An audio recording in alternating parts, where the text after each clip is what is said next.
22 mars.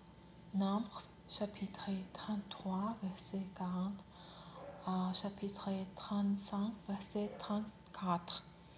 C'était lorsque le roi cananéen d'Arad, qui habitait le Negev dans le pays des Canaan, apprit l'approche des Israélites. Partis de la montagne d'Or, ils dressèrent successivement leur camp à Salmona, Punon, au bord Yéabarim, à la frontière des Moab, d'Ibon-Gad, le mont d'Iblatin, dans les montagnes d'Abarim, devant le mont Nebo, et dans les steppes de Moab, au bord du Jourdain, en face de Jéricho. Leur camp s'étalait sur la rive du Jourdain de Beth Jeshimoth à Abel Shittim, dans les steppes de Moab. C'est là que l'Éternel s'adressa à Moïse dans les steppes de Moab, au bord du Jourdain en face de Jéricho, pour lui dire: dis aux Israélites, lorsque vous aurez traversé le Jourdain pour pénétrer dans l'espèce de Canaan, vous déposséderez en votre faveur tous les habitants du pays et vous détruirez toutes les idoles de pierre sculptées et toutes leurs statues de métal fondu. Vous démolirez toutes leurs proslus. Vous prendrez possession du pays et vous établirez que je vous ai donné les pays pour qu'ils vous appartiennent. Vous les partagerez par tirage au sort entre vos familles, attribuant un patrimoine le plus grand à ceux qui sont plus nombreux, et un plus petit à ceux qui les sont moins.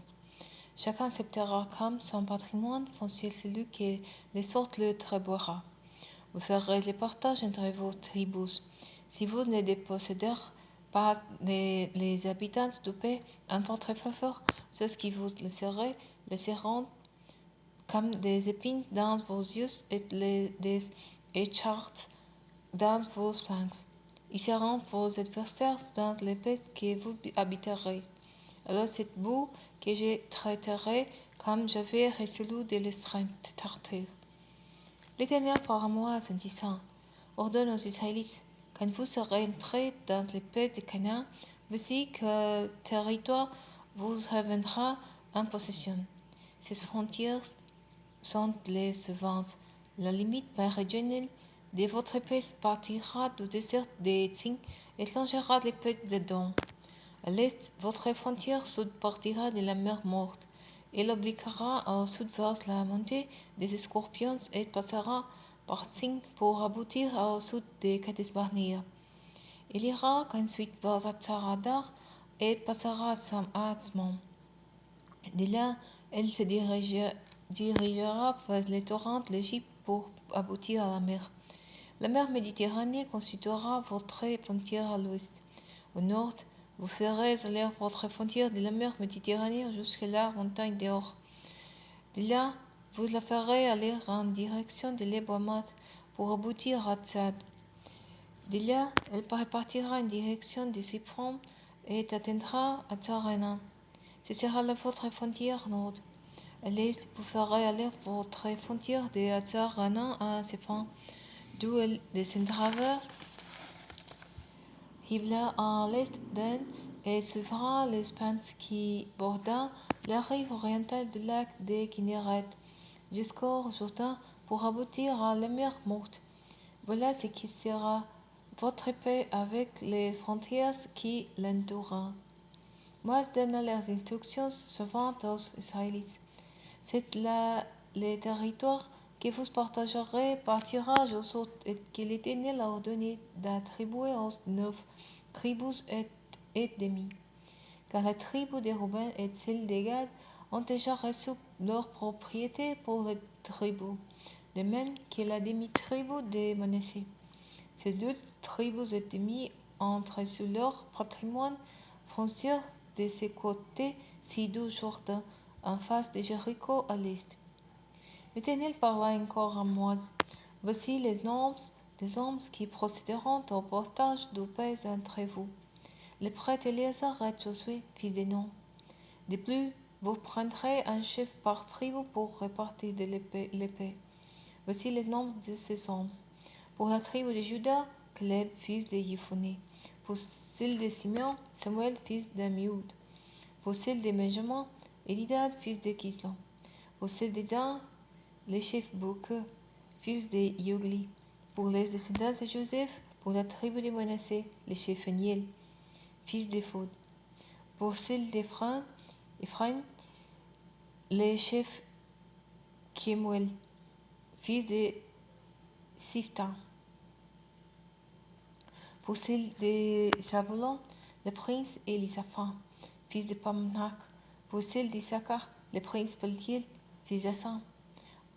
Pour celle d'Azer, le chef Youd, fils de Sélomi.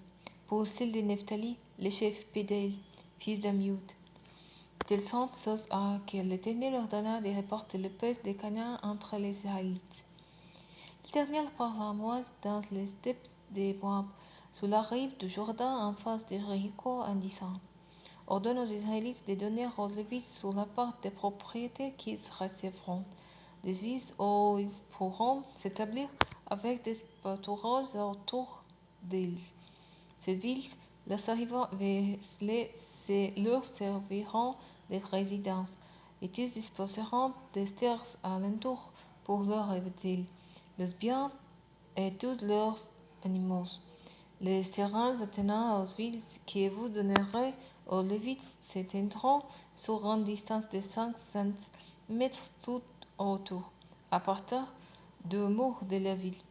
Vous délimiterez donc à l'extérieur de la ville un carré de 1000 mètres, des côtés au milieu duquel se situera la ville. Tels seront les territoires autour de leurs villes. Vous donnerez aux Lévites les 6 villes de refuge que vous aurez désignées pour que des meurtriers involontaires puissent se réfugier ainsi que 42 autres villes. Vous leur céderez donc en toutes 48 villes, chacun avec ses terres avoisinantes. Vous prendrez ces villes sur le patrimoine foncier des Israélites, en prenant davantage de tribus qui ont reçu un plus grand nombre de villes, et moins celles de celles qui en ont moins. Chaque tribu cédera de ses villes aux Lévites en proportion du territoire qu'il aura reçu.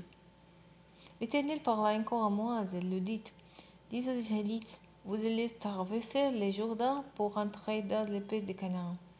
Et vous choisirez des villes qui vous serviront de cités de refuge où pourront se réfugier les auteurs de homicides involontaires. Ces villes vous serviront des îles pour protéger les meurtriers de l'homme chargé de punir le crime, afin qu'un meurtrier ne soit pas mis à mort avant d'avoir comparé devant la communauté pour être jugé. Vous désignerez 6 villes de refuge, 3 villes au-delà du Jourdain et 3 autres dans les pays de Canaan. Elles serviront de refuge aux Israélites, à l'immigré et aux résidents qui demeurera au milieu de vous. Quiconque aura tué quelqu'un involontairement pourra s'y réfugier. S'il a frappé avec un objet afin de causer la mort, c'est un meurtrier, il sera puni de mort. Il en sera de même s'il était armé d'une pierre ou d'un instrument en bois capable de causer la mort. L'homme chargé de punir le crime les mettra à mort dès qu'il les trouvera. S'il lui a lancé un projectile avec préméditation, ou s'il a frappé du poing avec inimitié, et qu'il a causé sa mort, c'est un meurtrier. L'homme chargé de punir le crime les mettra à mort dès qu'il les trouvera.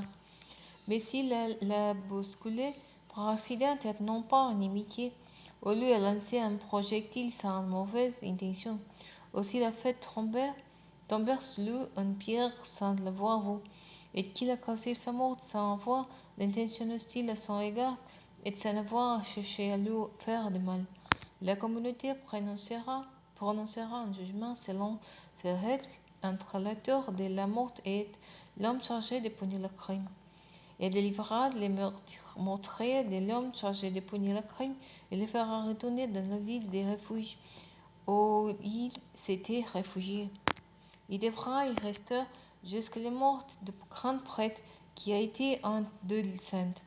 Mais s'il quitte l'enceinte de la ville, les refuges aussi est retiré, et si l'homme chargé de punir le crime les rencontre à l'extérieur du territoire de sa ville de refuge et les tue, cet homme ne sera pas coupable de crime, car le meurtrier doit demeurer dans sa ville de refuge jusqu'à la mort du grand prêtre. Après cela, il pourra retourner sur les terres qui lui appartiennent. Ces ordonnances auront pour vous force de loi pour toutes les générations partout où vous habiterez, toutes les fois qu'un meurtre aura été commis. C'est seulement sous la déposition de plusieurs témoins que le meurtrier sera mis à mort. La déclaration d'un seul témoin n'est pas suffisante pour prononcer une condamnation à la peine capitale. D'autre part, vous n'accepterez pas des rançons en échange de la vie à un meurtrier qui a été reconnu coupable d'un crime méritant la mort. Il doit être mis à mort. Vous n'accepterez pas non plus pour que les meurtriers qui s'est retiré dans la ville de refuge puissent retourner habiter chez lui avant la mort du prêtre. Ne profanez pas l'épée où vous vous trouvez. En effet, le sang versé profane l'épée, car pour l'épée, il n'y a pas d'expiation pour le sang qui a été versé, sinon par le sang de celui qui l'a répandu. Vous ne rentrez pas pour l'épée où vous demeurez et dans laquelle j'habiterai, car je suis l'Éternel qui habite au milieu des Israélites.